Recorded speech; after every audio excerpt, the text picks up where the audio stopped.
Hey guys, I was just on here and I popped off, and you know you cannot see the title that you wrote once you're on the live, it disappears.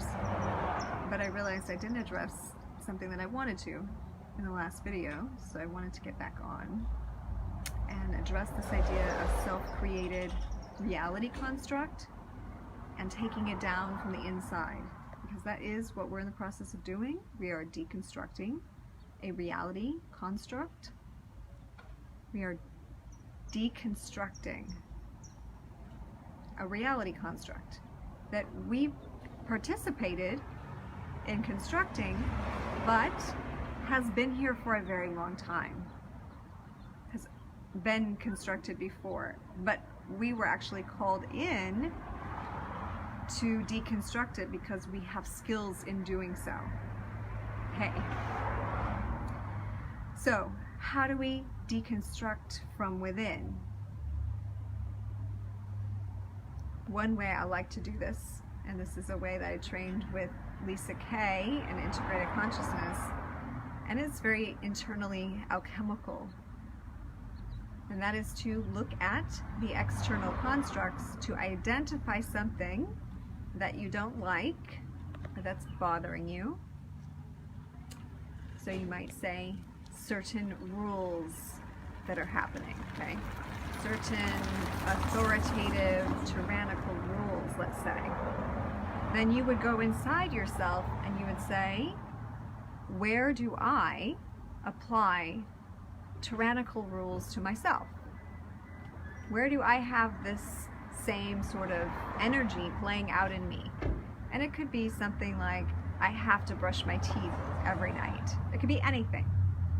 Like I make myself take a shower every day. Like that's sort of, from an external perspective, a tyrannical rule that you apply to yourself that works for you. And there's no need to change it. That's not how you deconstruct the old or the outside reality, but rather embrace that part of yourself, love that part of yourself, find it, love it. And in that way, it stops distorting itself. It's almost like when we don't identify all the external aspects, all these certain elements that we don't like, when we don't identify them as us, when we have a separation consciousness, then that part of our wholeness is actually like squished out and distorted. It's like when you squish the water toys and they like poke out between all your fingers. It's like a little distortion instead of a wholeness, an egg shape, right? So that wholeness, that egg shape is us when we are fully embracing the totality of who we are. But when we embody, we even kind of get trained. We like squish ourselves, maybe even to fit in these forms. And so it's actually no judgment on that either. We squished into these forms to experience the humanness. That's how we get the density part. And then we want to add divinity, right? We want to add our spiritual nature to that. So then we have to begin again to embrace all the parts of ourself that we used to think are separate, just so that we could feel our identity. I note it in children around age 5 that a child comes in and doesn't really identify with other people as separate. They feel very connected. There's a oneness with mama, right? There's a oneness with family. But as soon as that child gets old enough to understand their identity, it's almost like a tragedy to them. It's a initiation point, like I talked about in the last video. They had to kind of let go of that connectivity to really find themselves in their identity, okay? So then we do that all the way, identity, identity, identity, and then we come to this crucial point in our spiritual maturation, from being an infant spiritually to being more mature spiritually, is to reintegrate all these seemingly separate parts of ourselves that we say are out there, systems out there. When we can find them in us, like We have a government in our body. We have a governing body. We have a governing meridian that goes from here all the way over the top of the head, down the back and the bottom, that helps you hold in certain energy frequencies, right? And absorbs energy frequencies from, well, then maybe you should sit right here by me. He was governing you out of the room, huh? So we have this inner government. But when we don't acknowledge this self-governing mechanism and love that about ourselves, then we see a distorted version in external reality that is a government that seems to be removing our rights or infringing upon us or doing, you know, like making all the decisions for our reality, even if you think it's good. So when we're wanting to get to the point of self-government, sovereignty, really, that's changing realities, right? We're in a reality shift, a dimensional shift, like I spoke about in the last video. So we're going from a separatism reality with outside governing factors, outside systems that we trust. Even our internal systems, we have given the trust away about them to some external system. We've said, something's going on in here, going to go to a specialist and ask them about this internal structure, even though they're outside of me. Same thing with every external structure. They are projections of what is within. So first we have to admit to ourselves that we have become separate, disconnected from ourselves. That's a hard wake-up call to be like, oh, I've been disconnected from myself. I have been, and now for a little laughter moment, I've been disconnected from myself, from my inner child. I have been depending on an external approval. And that may have started with your parents. You may have been taught that. Of course, society reinforces this. And they call us rebels and free thinkers to be otherwise. And yet, that is the template for the new earth that we're moving to. It is a sovereign earth. Gaia is a sovereign entity. We are sovereign entities in the new earth.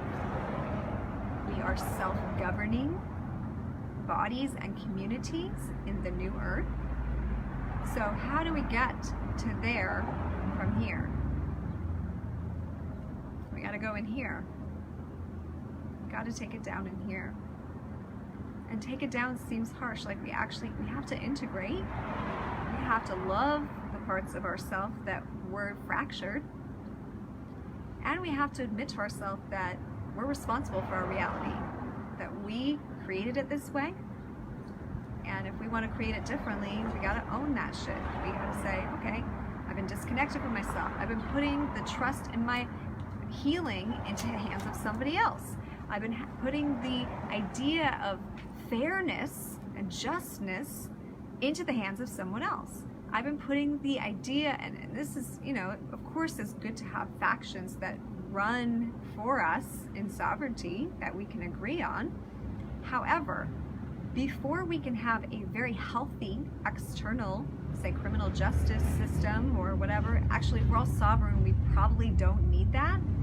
But we got to go step by step, right? So if the external is out of control, the only place we can fix it truly, and I'm not talking about spiritual bypassing.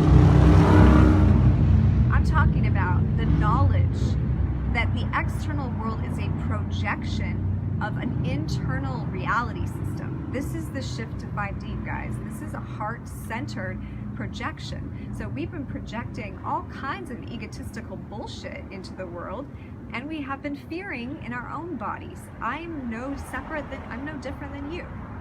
We have caved into our ego mind, which is constantly fearing for survival. And therefore we have put in our own bodies, we put in place in our own bodies a hormonal system for fight or flight, a cortisol system to, you know, pump and protect against pain. We have all these protective mechanisms that our bodies needed, first of all, to land in 3D, okay? So this is not a judgment on self, but we're talking about the transition point. So we're not going to have the same hormones in 5D, guys. We're not going to have the same structure here either. You've heard of carbon-based to crystalline? Have you heard of God hormones? Do you know that as your consciousness raises, your body changes too? So you start producing different hormones that are congruent with new belief structures, right? So if you've ever read Bhagavad Gita, Paramahamsa Yogananda's version, it's awesome how he totally relates the story to the inner spiritual system. And that there is this issue in awakening that when the ego mind, or the lower mind that's been on the throne of the body kingdom, overlooking and making sure you stay alive, suddenly gets, you know, the higher mind comes in, the spiritual mind, right? The authentic king, queen of the self, the higher self comes in a spiritual awakening, and it begins to clear out the lower systems and says, actually, I am truly the royalty here. I'm truly king and queen of the body kingdom. The ego does not like that. The ego picks a fight with it and makes all kinds of reasons. Oh, you're crazy. You've got digestive problems. Oh, now you've got a split personality. You're bipolar, as the kundalini is rushing through, you know, and working this stuff out. The ego is going to fight for it until the higher self can put the ego in its proper role, which would be like to look out for certain things, let you know when someone's infringing on your boundaries or so forth. You give it a new job, right? So this is the process we're in right now with the external world. The ego-driven system, the old structure is ego-driven, okay? It's been based on survival mechanisms. No one can argue with that. So it's being deconstructed because higher mind, ascension, the up-leveling of reality, 5D, whatever you want to call it, the Earth's going through this evolutionary process, is going from an ego-based grid to higher mind, to a crystalline matrix, to a new template. And there's a great video on my wall I posted today. Antonio talks very deeply about the matrix. I highly recommend going and checking that out if you haven't already. But we're moving just like in our internal body when we wake up, when we have a spiritual awakening, and we have to, you know, override, integrate. Can't kill the ego as much as people think that you can. You've got to give it a job. You've got to give it a reason, a purpose. Okay, so we want to deconstruct. We are in the process of deconstructing, of placing a new authority at the helm, okay, which is sovereignty, really. It's back in the hands of the people. That's an inner journey first, and then it is mirrored in the external reality. So if we want to speed this thing up a little bit, we want to see this, you know, process of cleansing not so drug out, because part of me is like, oh, it's just going to get painful for a moment. Then I'm like, no, actually, this is not waiting for it to happen and watching it. It's not just eating popcorn, as much as we like to say that. Even though it's already taken place on the higher dimensions, it is our job to bring it through the physical. So we change the structure by going in ourselves and working with every single trigger that comes up, finding the benefit for it. What is the benefit for people who are wearing masks triggering me? Well, I had one awareness yesterday.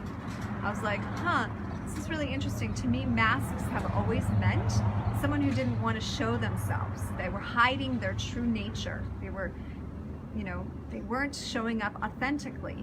Okay, so, and my job, my business has always been helping people to unmask. It's totally funny. And suddenly I find myself in a very similar position where I'm like, gosh, I really just want to go educate people on how important it is to breathe. And like, really, I want to rip your masks off, because I'm like, wondering if you're looking at this from a bigger picture and seeing what's really taking place here. And so I find myself seeing myself in other timelines. Yeah, Jenny, we're collapsing timelines for sure. But first we're being exposed to the various timelines that are taking place, right? And so then I look in myself, okay? so this is how we do the inner work then. Okay, if that's triggering me, where am I still masking myself? Where do I still need to pull off my mask? And that's a question I'm sitting with very deeply right now. And I do find places in myself. I do know that in relationships, even though I want to show up fully unmasked, that there's been a lot of heartache that, it's meant to crack us open, but it can also put masks on us. So working with some of that masking. Where else do I mask myself? I mean, sometimes I hold back in situations where I want to say something. A lot of times I don't, but sometimes I do.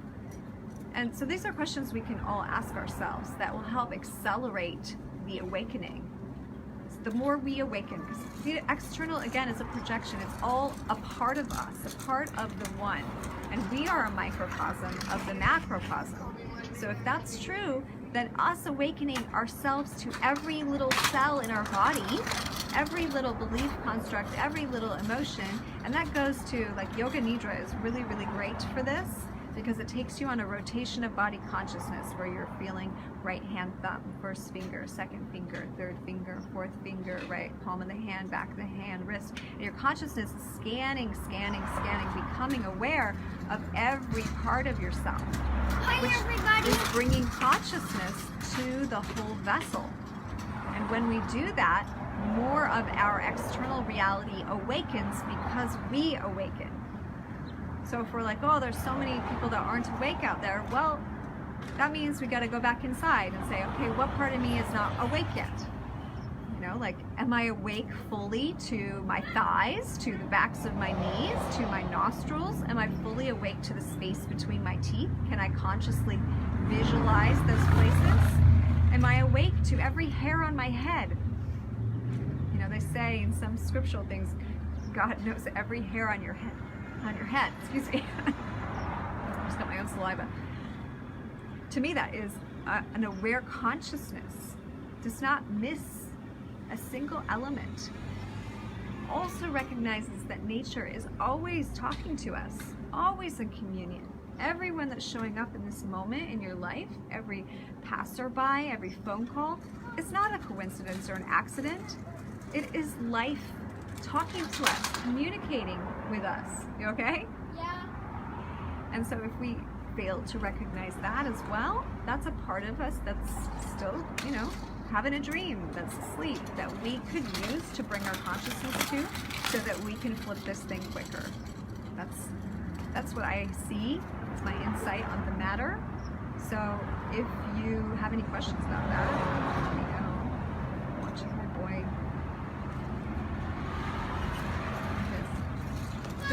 Don't go too close to that road, please. It's a really little bit busy road over there. Anyway, feel free to reach out to me if you have a question about this. Yeah, everything that leaves our mouth right now, especially through this weekend, if we can really turn that back around and ask ourselves the same question, and it takes,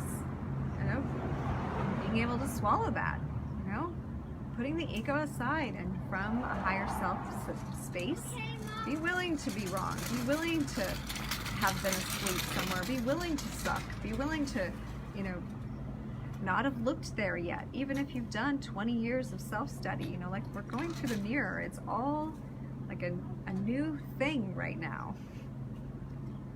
So love yourself through that journey and recognize the most uncomfortable things are the invitations for awakening in your own self, which then extends out to the collective.